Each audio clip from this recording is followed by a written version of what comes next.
Considerando as eleições passadas e toda a influência que tivemos a esse respeito, né, referente às fake news, como você vislumbra o cenário para as próximas eleições municipais e nacionais? Olha, as eleições municipais, elas é uma eleição muito com a sua própria cara. Só para ter uma ideia, em 2016 a gente teve quase 500 mil de candidatos. Agora, em 2020, a gente deve superar essa marca. Ao passo que na eleição geral, a gente tem uma média de 20 a 30 mil candidatos. Então, perceba a relação da dimensão. A gente tem 5.570 municípios e muitas vagas disponíveis. E aí fica aquela situação, poxa, mas então como é que vai ser nesse espaço? Eu acho que a gente terá ainda mais problemas porque multiplicou-se os atores. Então, a gente poderia colocar ali, multiplicou mais de 10 vezes os atores envolvidos. Então, eu imagino. Por outro lado, as eleições municipais, há uma tendência, 70% dos municípios brasileiros têm até 10 mil eleitores. Então, são municípios relativamente com menos pessoas e muitos já se conhecem. Então, tem aquele outro elemento. Poxa, se eu conheço a pessoa, eu sou menos vulnerável àquela desinformação e tal.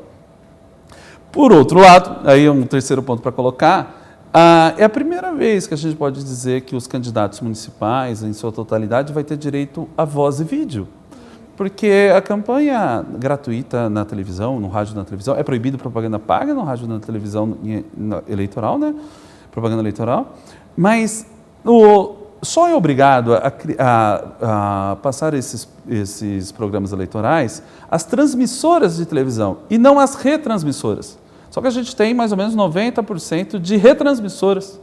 Então, o que acontece? 90% dos municípios no Brasil, em média, né, assistem à propaganda eleitoral na televisão do candidato daquele município maior, que normalmente é onde fica a transmissora de televisão.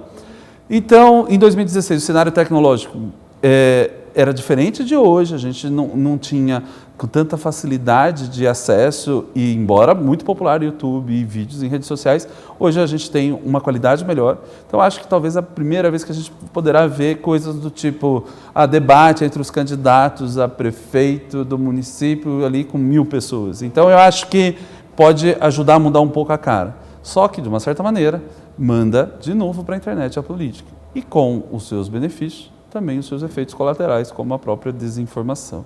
Então, eu acho que realmente na eleição de 2020, a gente terá um contato com isso muito próximo, sem contar a questão das chamadas deepfakes, que é desinformação, fake news, montada a partir dos vídeos. Então, imagina um vídeo onde você aparece lá, mas você nunca esteve lá, falando uma coisa que você nunca falou, ou fazendo uma coisa que você nunca fez. E esses vídeos, hoje já tem softwares gratuitos que fazem isso. Vai saber se em 2020 não vai ter um aplicativo de celular gratuito que vai fazer isso instantaneamente. Cada vez mais avançada e assustadora quando o assunto é vídeos falsos, ou quando o assunto são os vídeos falsos. A gente já falou muito disso aqui, mas todo dia surge uma novidade, uma imagem surpreendente. Qual é a da vez? Ontem, Maria, você lembra que eu mostrei aqui o Will Smith, super Hollywood, computação gráfica, para ele virar ele mesmo 30 anos mais novo. Essa tecnologia que existe nos grandes estúdios está ficando cada vez mais simples e sendo incorporada nos nossos smartphones ou computadores caseiros. E ontem, quando eu cheguei em casa, eu vi uma imagem assustadora de um ator que se transforma em 20 personalidades. Antes de rodar o vídeo, eu estou explicando para você entender como é. Ele só imita a voz, mas o rosto vai se transformando digitalmente. Numa pessoa conhecida. Num ator. Deixa eu ver. I'm Jim Eskiman, and I wrote a poem about what it feels like to be an impressionist. Is anything more sad and lame, contemptible, beneath disdain, in short, provoking of disgust, than being an impressionist? A third-rate, even fourth-rate skill. The definition of cheap thrill. Like watching farm equipment rust is watching an impressionist. Relic from a distant day that long since should have died away, dishonorably mentioned is the pitiful impressionist. Weird and slightly ostentatious, tired debris from old Las Vegas, whose former fans have long dismissed allegiance to impressionists. How many opportunities passed up and wasted because he's hell-bound to follow what he must? Pity the poor impressionist. Imagina você ter que virar para as pessoas e falar assim, não, peraí, esse vídeo que você está vendo não sou eu. Que eu tô fazendo. É quase você virar para a pessoa e falar assim, mas e aí, você vai acreditar em mim ou no que os seus olhos veem, entendeu? É muito difícil. Então, um cenário de desenvolvimento tecnológico, proliferação dos atores e redução do espaço de combate, vamos dizer, na eleição, talvez possa agravar bastante. Claro que, como a tecnologia evolui para os efeitos colaterais, vamos dizer, para o mal, também evolui para o bem. Por exemplo, Facebook, Microsoft e outras empresas juntaram um caixa, acho que de 10 milhões de dólares para fazer um desafio global na computação para que as pessoas entreguem soluções tecnológicas para desvendar deepfakes. Então, ao mesmo tempo, é meio aquela luta do bem contra o mal, enquanto as pessoas vão pensando no jeito de driblar o sistema também vai se recompondo pensando num jeito de evitar isso.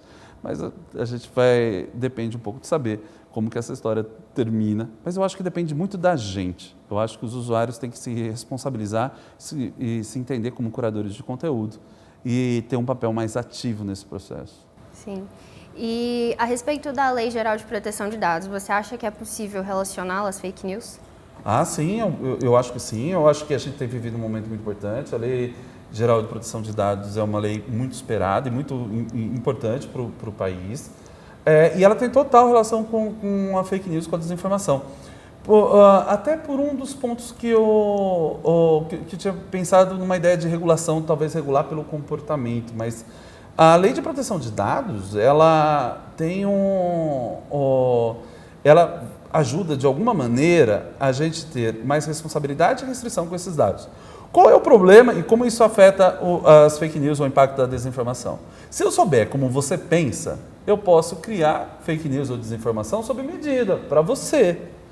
E essas fake news criadas sob o seu interesse, elas têm um impacto maior.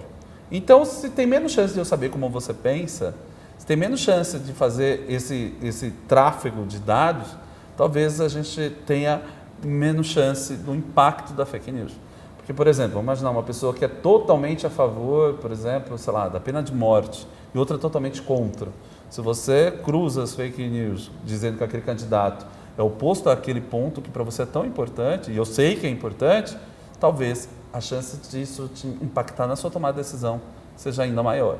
Então, a proteção de dados ela serve para várias coisas e, dentre elas, para a desinformação ajuda a combater porque diminui esse universo farto de dados para que você possa costurar e disseminar fake news já com um tom de customizado para aquela pessoa, o que é muito mais perigoso.